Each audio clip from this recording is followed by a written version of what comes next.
एक तरफ जहां गाजा में इजरायली सेना हमास लड़ाकों से उलझी हुई है, तो वहीं उत्तर की ओर लेबनान के हिजबुल्लाह ने इजरायल की नाक में दम कर रखा है।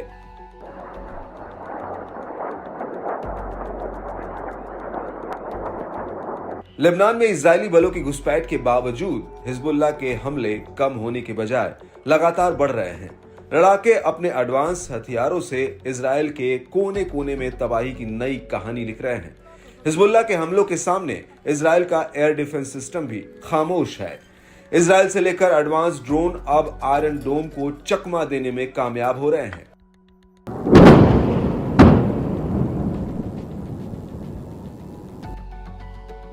इससे हिजबुल्लाह के हमलों से इजरायल को बड़ी चोट पहुंच रही है। हिजबुल्लाह ने बीते रविवार को इजरायली बस्तियों, मिलिट्री साइटों और रणनीतिक प्रतिष्ठानों पर भीषण हमलों को अंजाम दिया। इस दौरान समूह ने कई सटीक हमले का भी दावा किया। हिजबुल्लाह ने जोर दिया कि यह अभियान गाजा के दृढ़ फिलिस्तीनी लोगों के समर्थन में और लेबनान और उसके लोगों की रक्षा के लिए थे। बताया गया कि हिजबुल्लाह ने इजरायल पर 340 से ज्यादा रॉकेट, मिसाइलों और ड्रोन से हमला किया। पहली बार हिजबुल्लाह ने लेबनान फिलिस्तीनी बॉर्डर से 150 किलोमीटर दूर अशदोद नौसेना बेस को ड्रोन से निशाना बनाया। इसी तरह ड्रोन ने मेटुला बस्ती में एक हाल में बने इजरायली सैन्य कमांड रूम को बम से उड़ाया। वहीं तेल अवीव में एक मिलिट्री साइट को गाइडेड रॉकेट और ड्रोन से निशाना बनाया गया। समूह ने अपने खतरनाक ऑपरेशन की जानकारी देते हुए बताया कि लड़ाकों के हमलों की लहर उत्तरी सीमा के पास की बस्तियों तक फैली। इसमें दर्जनों रॉकेट बैराज से हमला किया गया। कफर ब्लम को 2 बार निशाना बनाया गया। मालोट, तरशीहा, हागिलिट और किरियट शमोना की बस्तियों पर भी रॉकेट की बौछार की। वहीं खियाम के पूर्व में इजरायली सेना के समूह पर पूरे दिन में 5 अलग अलग हमले किए।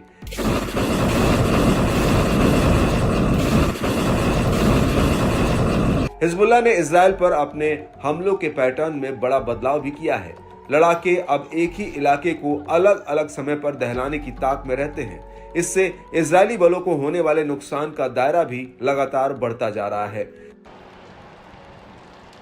समूह ने दावा किया कि तोपखाना साइट डिशोन की बस्ती पर भी हमला किया।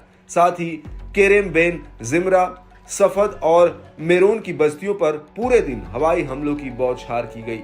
दावा तो यह भी है कि लेबनान के इस्लामिक प्रतिरोध ने कई महत्वपूर्ण इजरायली सैन्य प्रतिष्ठानों पर भी हमला किया।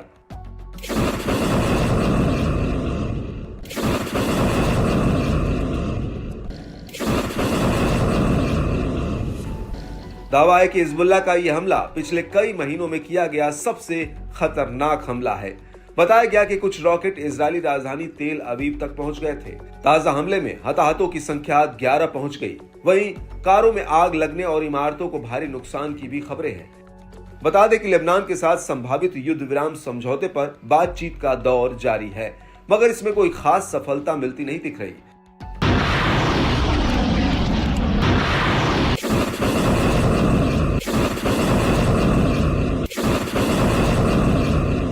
हिजबुल्लाह ने बीरिया बेस को भी निशाना बनाया, जहां उत्तरी वायु रक्षा और मिसाइल कमांड सेंटर है। साथ ही तेल अवीव के पास यूनिट 8200 के मुख्यालय गिलोट बेस पर हमला किया।